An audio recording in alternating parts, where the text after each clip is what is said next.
first of all, let's talk about where America's set, with trade, as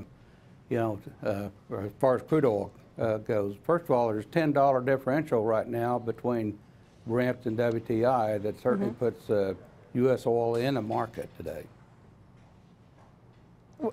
Okay, meaning what? That there's more demand for WTI because it's a cheaper price than Brent. But what happens when you start having these concerns about tariffs coming up? Do you worry that it will mean you'll be able to export less? No, I haven't worried about the tariffs on oil. It's a commodity that can go anywhere in the world, and certainly if that comes up with China, you go somewhere else in Asia, with your oil. So I haven't personally been concerned with it. And it hasn't changed anything Continental's doing? It's a pretty fluid market? Excuse me, I didn't hear that. I'm just saying it hasn't changed anything Continental's doing in terms of its exports because you say it's a fluid market, it'll get soaked up somewhere else? It is a fluid market. We have most of our sales, of course, domestically, and certainly we're looking around the world. Asian market has been good for oil, so that's a primary market. But for a lot of oil coming out of here. But when you look at all the exports today, a little over 2 million barrels coming out of the U.S., which is a big leg up, from where it was zero back in 2015. So we're doing well with exports, and we expect that to increase, as we get more pipelines capacity here in the U.S. Harold, let's talk about this OPEC meeting that's coming. You've been pretty highly critical of OPEC in the past, calling them a toothless tiger at times, but heading into this OPEC, you said that, look, they are largely responsible for the run-up that we've seen in oil prices. So how would you think about the cartel at this point? How powerful are they, and how much control do they have over our oil prices? Well, let's back up to where all this began. You go back to 2014, and they used the same tactics they've used on U.S. producers in the past, and that was increase production, drive the price down, put us out of business, and it just didn't work. With horizontal drilling, this renaissance we have going on, it just didn't work this time. So I was real critical of them when they attempted to do that. Huge mistake for them.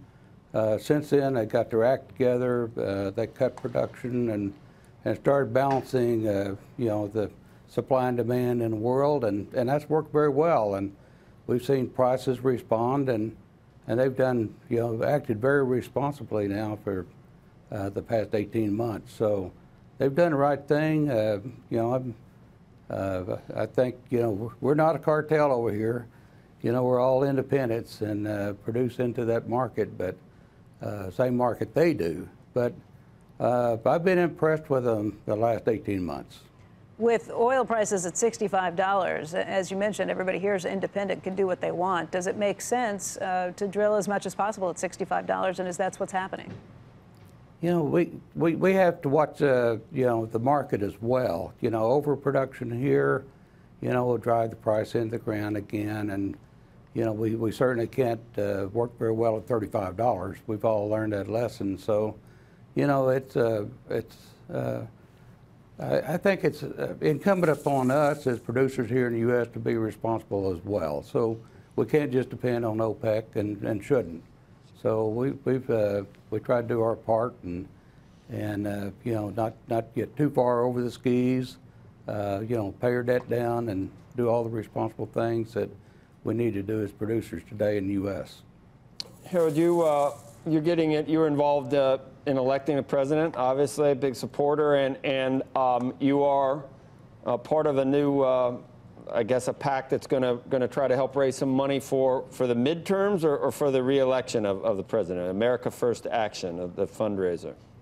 I serve on the board of America First. It's a premier super PAC backing up the policies and the President and Vice President Pence's agenda. And certainly these midterm elections mean a great deal to his agenda and being able to carry it out. And I'm very glad that the President has done such a wonderful job. We see unemployment down to 3.8%. And I know from experience, a lot of times that last 3% is very hard to find. We found that out in North Dakota when unemployment, of course, got to 3% before, and you couldn't get enough help up there.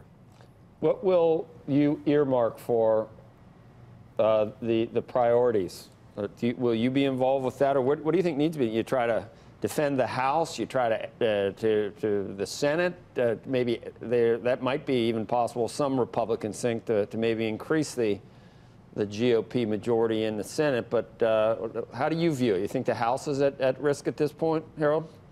I think we're in good shape on both of them. I think at this point it looks both houses look good, both the House and the Senate.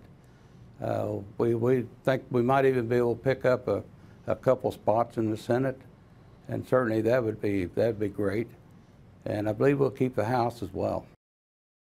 Hey there, thanks for checking out CNBC on YouTube. Be sure to subscribe to stay up to date on all of the day's biggest stories. You can also click on any of the videos around me to watch the latest from CNBC. Thanks for watching.